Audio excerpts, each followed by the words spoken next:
Mesdames et messieurs, c'est l'heure de vous tenir informés de ce qui fait l'actualité en ce premier jour de la semaine. Bonjour à chacun et à tous. Au sommaire de cette édition, passage du ministre du Tourisme et de la Culture et des Arts, puis celle des Affaires sociales et de la microfinance devant la Commission des finances à l'Assemblée nationale vendredi dernier. Séduits par les réalisations effectuées et celles en cours, les députés démontrent leur satisfaction. Restez avec nous pour en savoir davantage. Autre volet de l'information, la salle de conférence de la préfecture d'Alada a abrité la semaine écoulée la deuxième conférence des préfets au titre de l'année 2025. Vous suivrez les différentes allocutions prononcées à cette occasion dans le développement. Il est célébré chaque 24 novembre la journée internationale des professeurs de français. Elle a été instituée en 2019 pour célébrer les enseignants de français et ceux qui enseignent en français dans les formations bilingues dans le monde entier. Les autres détails sont à suivre dans quelques instants. À toutes ces informations viendront s'ajouter d'autres sans occulter la revue de presse en fin d'édition. Merci de vous installer confortablement. Sota Midi Magazine, le point de l'actualité de la journée sur ta radio. Sota FM, c'est maintenant et tout de suite.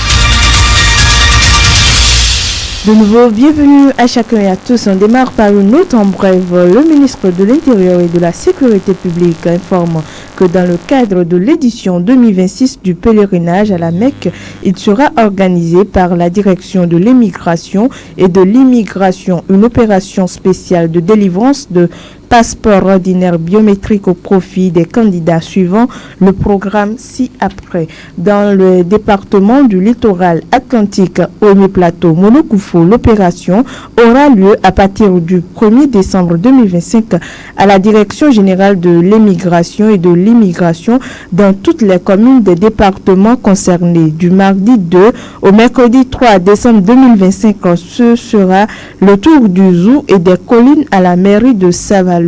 Les communes de Savalou, Dassia, Savé, Banté et Djidja sont concernées.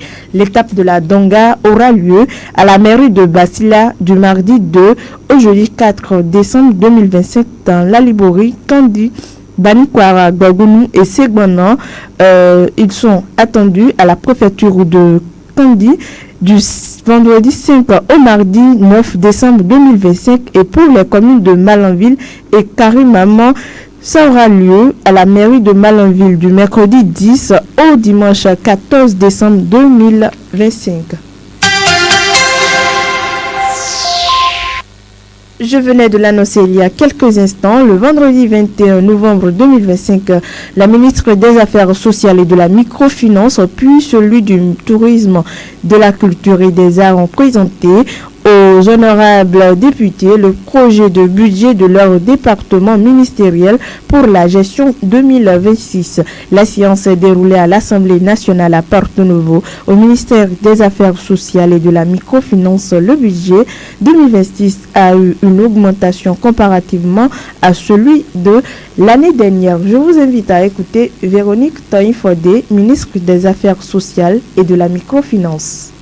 Conformément au projet de loi de finances gestion 2026, le ministère des Affaires sociales et de la microfinance bénéficie d'une dotation de 28 813 543 000 francs CFA contre 26 983 853 000 francs CFA en 2025, soit une progression de 6,78%. Au-delà de la poursuite des réformes majeures engagées par notre secteur ces dernières années, le budget 2026 du ministère des Affaires sociales sera consacré à des interventions structurantes telles que le lancement des travaux de construction et d'équipement de 35 guichets uniques de protection sociale dans 26 communes couvrant les 12 départements, la rénovation et l'équipement des centres de formation professionnelle des personnes handicapées et des centres de promotion sociale des aveugles, l'extension des infrastructures du centre d'assistance psychiatrique et d'accompagnement des personnes en situation de mendicité, la prise en charge de 150 000 ménages pauvres extrêmes dans les 77 communes à travers des transferts monétaires destinés à à la subsistance et à l'appui en activités génératrices de revenus grâce au programme Besoke, le relèvement économique de 2500 ménages victimes de chocs climatiques à raison de 200 000 francs CFA par ménage, l'actualisation du registre social unique pour intégrer de nouveaux ménages en situation de vulnérabilité, le déploiement de l'assurance maladie, l'extension du volet formation du projet Arche avec pour cible 7000 artisans en 2026, la poursuite de la mise en œuvre des mesures inclusives au profit des personnes handicapées, notamment les subventions pour les établissements inclusifs d'éducation et de formation, les aides financières aux étudiants non boursiers et les appuis aux initiatives d'entrepreneuriat de cette couche. L'augmentation de la capacité d'accueil et l'amélioration de la prise en charge médicale et psychosociale des malades mentaux errants. Contrairement à ce ministère, le budget 2026 du ministère du Tourisme et de la Culture et des Arts a régressé. C'est ce que confirme son ministre de tutelle, Jean-Michel Abimbola. Les projets que nous avons au niveau du ministère du Tourisme, de la Culture et des Arts, ce sont des projets pluriannuels et nous arrivons dans ce cycle à la fin des projets qui ont été initiés depuis quelques années, notamment en ce qui concerne les infrastructures, les sites touristiques et un certain nombre de réformes. Nous avions dans notre budget une dotation en capital assez importante pour pouvoir mener à bout les chantiers touristiques et les infrastructures touristiques. Donc nous sommes maintenant à la phase d'atterrissage pour pouvoir livrer les différents sites, les différentes infrastructures. Donc cette année, notre budget est en baisse, mais cette baisse n'est pas critique ou elle n'est pas inquiétante puisque c'est pour achever la plupart des chantiers qui ont été initiés. Le budget est globalement en baisse de près de 60% et nous passons de 78 milliards en arrondissant à 38 milliards. Mais ces 38 milliards sont largement suffisants pour mener à bout les chantiers qui sont en cours et pour évidemment le fonctionnement du ministère. Le plus important pour nous et pour l'exercice 2026, c'est l'achèvement des grands chantiers qui sont en cours en ce qui concerne les musées, en ce qui concerne les sites touristiques, en ce qui concerne un certain nombre de réformes, puisque les différents projets, les différents sites seront livrés et mis en exploitation à partir de 2026-2027 où on aura normalement mis tous les chantiers, peut-être les derniers chantiers en 2028, mais tout sera à ce moment-là en exploitation et nous pourrions rentrer dans un nouveau cycle après avoir évalué évidemment ce qui a déjà été fait. Sur une décennie, c'est la bagatelle de 1250 milliards qui sont mis en œuvre, qui sont investis pour développer la politique publique du tourisme, de la culture et des arts. Après leur présentation devant la Commission des finances, la représentation nationale a approuvé les différents points abordés. Écoutons respectivement Véronique Toïfodé, ministre des Affaires sociales et de la microfinance, ainsi que Jean-Michel Abimbola, ministre du Tourisme, de la Culture et des Arts. Il convient de rappeler que le budget du ministère des Affaires sociales et de la microfinance ne représente qu'une partie des dépenses sociales nationales, lesquelles constituent plus de 45% du budget général de l'État. Ceci démontre l'engagement exceptionnel et constant du gouvernement à placer la protection sociale, l'inclusion et le développement humain au cœur de l'action publique. Les députés ont exprimé leur satisfaction suite à notre présentation, mais ils sont aussi revenus sur des détails précis. Ils ont posé des questions sur les conditionnalités de l'assurance maladie obligatoire à travers les différentes cibles que nous avons. Ensuite, on a eu des échanges sur le programme Besoke qui couvre quelques communes pour le moment, mais qui va s'étendre. Et également par rapport au microcrédit à l'AFIA, surtout qu'il y a la phase 3 du microcrédit à l'AFIA, ils ont voulu savoir un peu par rapport à la désagrégation par arrondissement, par village. Et à la fin des échanges, ils étaient très satisfaits. La présentation de notre budget a suscité beaucoup d'intérêt au niveau des honorables députés. Ils étaient très nombreux à assister à ces discussions, à ces échanges, à ces débats et ils étaient également un certain nombre à avoir évidemment posé des questions par rapport aux sites en cours, des questions par rapport à des sites de proximité peut-être sur des territoires et il voulait s'assurer que nous avions évidemment repéré, identifié, répertorié ces différents sites pour pouvoir les mettre en valeur. D'une information à une autre, la deuxième conférence des préfets au titre de l'année 2025 s'est tenue les 20 et 21 novembre dernier dans la salle de conférence de la préfecture d'Alada, placée sous la conduite du ministre de l'Intérieur et de la Sécurité publique Alassane Seydou et du ministre de la Décentralisation de la gouvernance locale Raphaël Akotayon. Cette séance de travail a offert un cadre d'échange stratégique, notamment sur la sécurité des élections générales de 2026 au Bénin. À l'ouverture de la séance, se réjouissant du choix porté sur la commune d'Alada pour abriter l'événement, le préfet de l'Atlantique a rappelé le rôle de la préfecture en cette période où s'annoncent les élections générales. On écoute Jean-Claude Kodia. La cité historique des Gaouto, Alada, se félicite vivement de se voir échoir la dernière session avant les élections générales de 2026. En cette circonstance qui s'inscrit parmi les plus marquantes de l'année en mon ressort, je ne puis avant tout que formuler à vous tous ici présents mes souhaits fort chaleureux de bienvenue. Que votre séjour à Danoussa soit à la fois enrichissant et empreint de fraternité administrative. Cette conférence qui constitue un temps fort de notre agenda institutionnel prend cette année une résonance particulière. Elle est en effet la dernière conférence des préfets avant les élections de 2026, échéance capitale pour notre pays et pour la consolidation de notre démocratie. Dans cette perspective, le rôle de l'administration préfectorale sera comme toujours déterminant. Déterminant pour assurer un climat de paix et de sécurité dans nos départements respectifs. Déterminant pour garantir l'impartialité de l'État et l'égalité de traitement des citoyens. Déterminant enfin pour renforcer la confiance entre l'administration territoriale et les populations, gage d'un processus électoral apaisé et crédible. La conférence de cette année est aussi l'occasion de faire le bilan, d'évaluer nos pratiques, de mutualiser nos expériences, mais aussi et surtout de préparer nos administrations aux défis des mois à venir. Le contexte impose ainsi rigueur, écoute, anticipation et sens élevé de responsabilité républicaine. Et pour une énième fois, je ne puis que me féliciter vivement de l'admirable leadership du chef de l'État. Belle qualité inspirée et sous-tendue par sa noble vision pour une gouvernance locale modernisée et responsable. Prenant la parole, le maire de la commune d'Alada, tout en exprimant sa gratitude au gouvernement, a salué les réalisations du programme d'action du gouvernement 2, dont les impacts sont bien visibles. Extrait des propos de Joseph Kakbo. Je tiens ici à exprimer notre gratitude profonde et solennelle au chef de l'État qui, par cette décision audacieuse, a fait ce que aucun président du Bénin n'a jamais fait jusqu'à présent. Choisir Alada comme chef-lieu du département de l'Atlantique alors que des communes majeures comme Abomey-Cannabis ou Ouida pouvaient aussi abriter ce statut. Faire de la réforme territoriale et administrative un chantier prioritaire. Révéler le Bénin et redonner à chaque territoire sa dignité, sa place et sa destinée. Nous saluons également les réalisations du programme d'action du gouvernement 2, dont les impacts sont visibles dans tous les chefs-lieux du département, notamment la construction de la cité administrative départementale d'Alada, aujourd'hui exécutée à plus de 78%, les multiples infrastructures en chantier à Alada, voies, assainissement,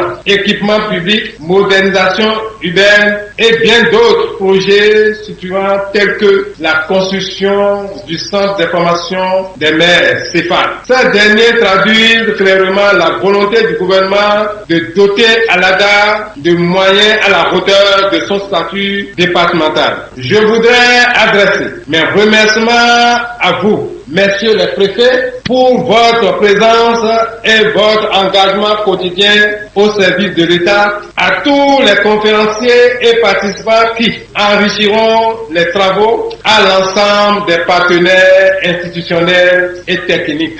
Prenant la parole plus tôt, le ministre de l'Intérieur et de la Sécurité publique a fait l'état des lieux du contexte sécuritaire sous-régional. On écoute Alassane Seydou.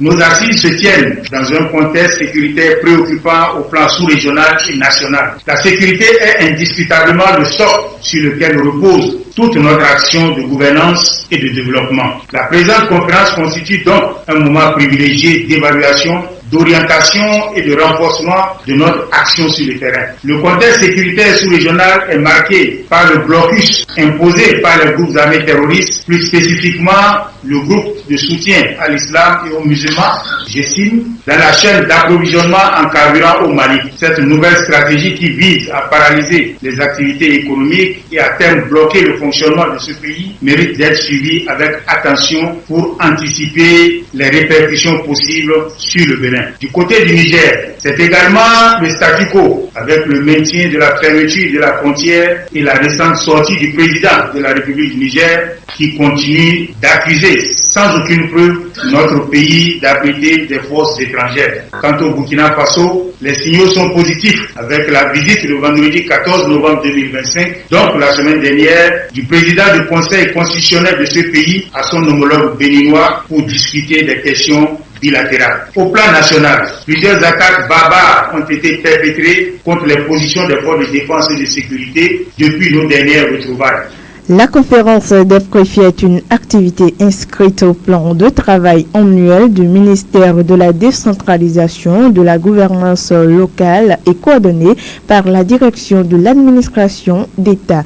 Occasion pour le ministre Raphaël Akotayon de rappeler quelques points essentiels de cette séance. À la veille des échéances électorales qui s'annoncent pour le compte de l'année 2026, il me paraît important, dans le cadre de cette intervention, d'insister sur quelques points qui constituent des défis de notre administration territoriale face à l'organisation de ces élections majeures pour notre pays. Il s'agit, primo, de la pacification de la période électorale dans vos départements respectifs. Secondo, de la prise des mesures propres à faciliter le déroulement des opérations de vote en lien avec la Commission électorale nationale autonome Sénat. Tertio, de la veille à l'application des lois et règlements en période électorale. Quarto, de la préparation à l'intégration progressive de la plateforme e-service dans nos administrations communales. Puis enfin, quinto, l'adaptation à la nouvelle stratégie gouvernementale de financement du développement local. La présente conférence s'inscrit dans un contexte national empreint de grands défis, mais aussi porteur d'espérance et d'ambition renouvelée pour notre pays. Le Bénin se prépare activement à l'organisation des élections générales de 2026 qui marqueront une nouvelle étape dans la consolidation de notre démocratie et de notre gouvernance décentralisée. Ces échéances électorales qui mobiliseront la nation tout entière exigent de chacun de nous un sens élevé du devoir, de la rigueur et de la loyauté institutionnelle. À la veille de cette période cruciale donc, il nous revient, en tant que hauts représentants de l'État, d'assurer les conditions d'une sécurité stable, d'une gouvernance territoriale efficace et d'un encadrement exemplaire des collectivités locales. Mesdames et messieurs, à présent, nous prenons un coup de pause. Sota Info Midi, le point de l'actualité sur ta radio.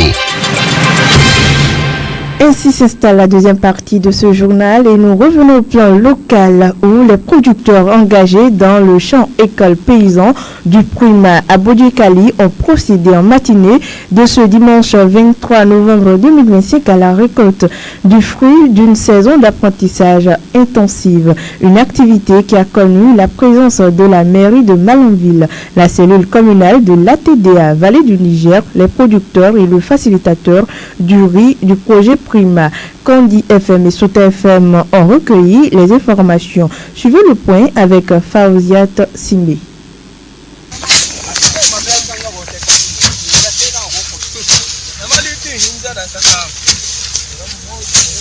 À Bodjekali, les champs prennent une autre couleur, celle de la maturité, celle de la récolte. Après des mois d'efforts, d'apprentissage et de pratiques améliorées au champ école paysan du Prima, les producteurs passent enfin à l'étape tant attendue, la coupe du riz. Le directeur du développement local et de la planification, point focal du Prima à la mairie de Malanville, est particulièrement ravi. Placide Vaudossi. Avec leur détermination, ce que je vois ici, je vois que vraiment les gens sont déterminés, les gens sont acquis à l'évolution du projet dans la commune. Donc je ne peux que les les exhorter à redoubler encore d'ardeur, redoubler davantage pour que le projet puisse vraiment réussir ses objectifs dans la commune. Je dois principalement remercier le projet Prima pour tout ce qu'il fait dans la commune, tous les accompagnements, et nous avons nos bras tendus pour recevoir et en recevoir davantage. Sur la parcelle école, les résultats sautent aux yeux. Un rendement plus élevé que les années précédentes. Le technicien spécialisé riz à la cellule communale de Malanville parle des techniques ayant facilité cette progression. Nouroudine Saka. La technologie qui est développée, ça c'est une technologie qui est en vogue déjà depuis un certain nombre d'années. Ça c'est le système de riziculture intensif appelé couramment SRI. Maintenant il y a une autre technologie qui s'est ajoutée à ça, qui est l'enrôlement de l'urée à l'huile de Nîmes. En fait ça c'est une technologie qui permet d'amoindrir un peu les coûts de production par rapport à l'utilisation de l'urée. Parce qu'avec cet enrôlement de l'huile de Nîmes à l'urée, ça réduit déjà de moitié la quantité d'urée à utiliser sur une parcelle donnée. Donc déjà ça contribue à l'amélioration des conditions de vie. Parce que ça dit moins on dépense pour la production et plus on en bénéficie. Donc voilà quelque part la technologie qui est développée et nous sommes vraiment très contents, très ravis. Adamou Sabo Asso, facilitateur riz Prima. On a la chance, on a trouvé une parcelle qui est au bord de la voie inter-État. Donc à chaque moment où on est là pour les activités, les gens viennent regarder, constater. Parmi les participants, il y a déjà 4 personnes qui ont appliqué les enseignements pris ici. Il y a bon nombre de passagers aussi qui ont vraiment apprécié ce qu'on est en train de faire et qui sont en train de vouloir aussi le faire dans leurs champs. Donc je pense que c'est une bonne chose et je vais demander aux participants de ce CEP de ne pas lâcher parce que l'année prochaine nous serons déjà quelque part, on ne serait pas ici. Donc qu'ils continuent quand même à conduire ce CEP et là à des moments donnés on peut venir au moins jeter un coup d'œil pour voir qu'est-ce qui se passe, comment ça fonctionne. Le président du groupement des producteurs de riz de Boudjé-Kali ne cache pas sa joie. Wanzan Saré Issoufa. Maintenant, sincèrement, on a trouvé beaucoup de rendement dans notre sang. Parce qu'avant, dans un 0,50, on ne peut pas avoir, on ne dépasse pas 4 tonnes. Et maintenant, par rapport à ça, on trouve jusqu'à 5 à 6 comme ça. Plus de ça encore qu'on trouve. Je remercie le Prima, ce que le Prima nous a montré. À Boudjé-Kali, la récolte est bien plus qu'un simple moment agricole.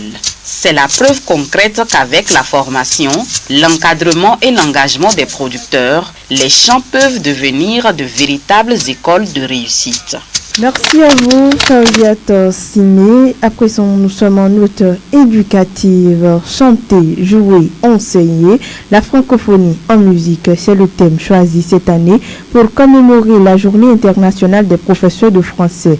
Une journée qui vise à valoriser le métier d'enseignant, à promouvoir les échanges et la solidarité entre eux et à célébrer le français comme langue vivante.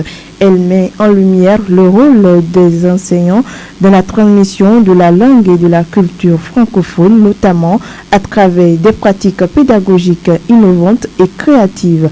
À l'occasion de cette célébration, nous nous sommes rapprochés d'un ancien professeur de français, aujourd'hui premier responsable d'une école privée ici à Malanville. À la question de savoir qu'est-ce que c'est enseigne le français et quelle est l'importance de l'enseignement de cette langue et comment est-il devenu enseignant de français.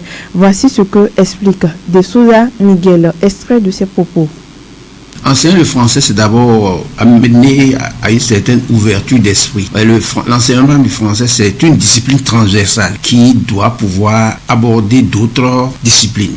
Par le français, vous pouvez aborder toutes les autres disciplines. Et c'est en cela que le thème retenu cette année pour la journée de l'enseignement du français est vraiment significatif. C'est que le français, dans son enseignement, doit permettre de toucher à toutes les autres formes d'expression artistique. La poésie, le chant, la musique, tout ça, le professeur de français doit pouvoir amener ses élèves à les aborder. C'est en cela que le français est une discipline transversale. C'est pas seulement en communication écrite, lecture, non. C'est surtout l'ouverture d'esprit que nous donnons à nos élèves pour leur permettre d'aborder autre chose à part l'enseignement. Oui, j'avoue que ça a été un coup de cœur puisque je me prédisposais plutôt pour la philosophie ou pour l'histoire géo. J'étais un peu dans tout ça, mais quand j'allais m'inscrire, j'ai vu que des gens me conseillait plutôt lettres modernes. Et j'ai fait le choix et j'avoue que c'était avec des appréhensions, parce que les gens disaient que c'était un secteur très difficile, mais j'avoue que je m'en suis sorti sans problème et j'avoue que je n'ai pas regretté d'avoir enseigné le français. Je crois qu'aujourd'hui, la plupart de mes élèves sont devenus aussi professeurs de français et chaque fois que je les vois, je crois que je me dis j'ai fait œuvre utile, parce que quand ils s'expriment, je sens qu'ils ont ma signature. Mesdames, Messieurs, dans nos prochaines informations, vous allez suivre les autres informations à propos de cette journée. À présent, suivons la revue de presse de Lukman Orucheou. Suivez la revue de presse sur Souta FM. Amis de la plume et du papier, mesdames, messieurs, bonjour.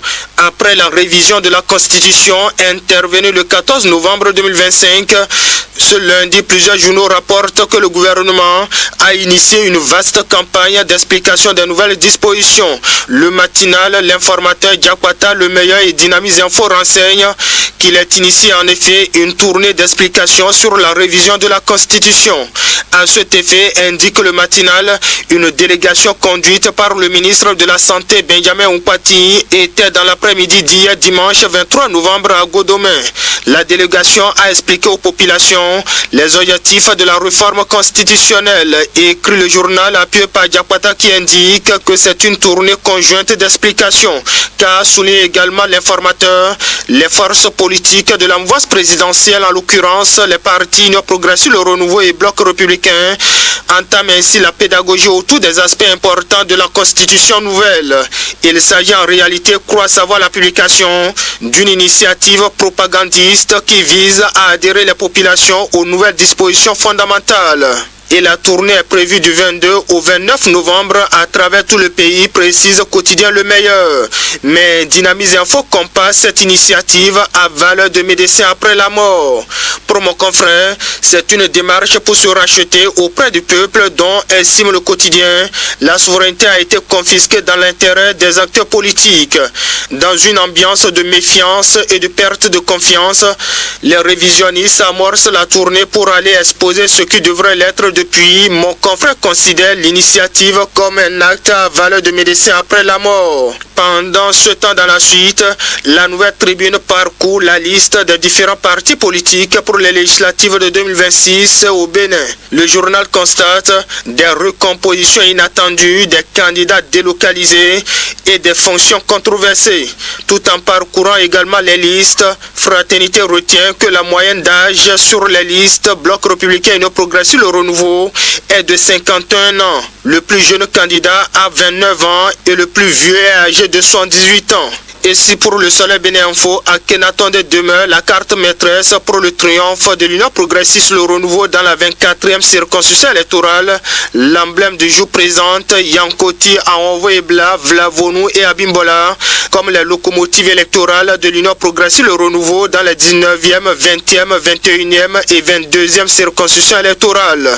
Pendant ce temps, dans le reste, le télégramme nous conduit à l'Assemblée nationale. Là-bas, fait savoir le Quotidien, les grandes lignes du budget général de l'État, exercice 2026, sont dévoilées. Et devant la commission budgétaire du Parlement, rapporte Fraternité, les ministres Biotane, Toyin Fodé et Abimbola ont défendu le budget 2026.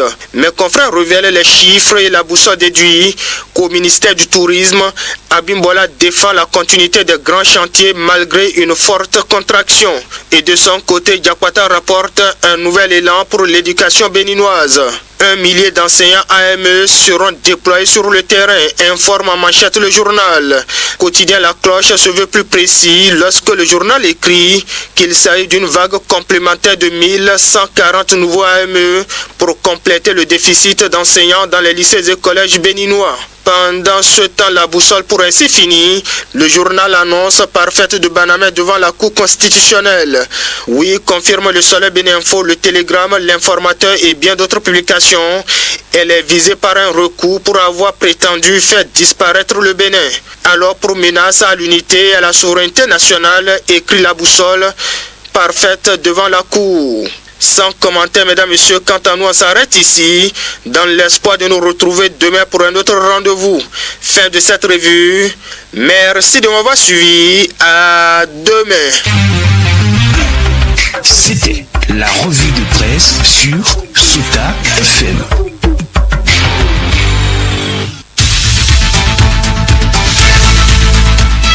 Mesdames et messieurs, stop au fin de ce journal parlé. Merci pour votre attention. Je suis Dakas Orija à la présentation. Nous demandons Aboubakar Boko à l'édition, Ousmane Tinouala. Excellente suite de journée à chacun et à tous. C'était Souta Midi Magazine.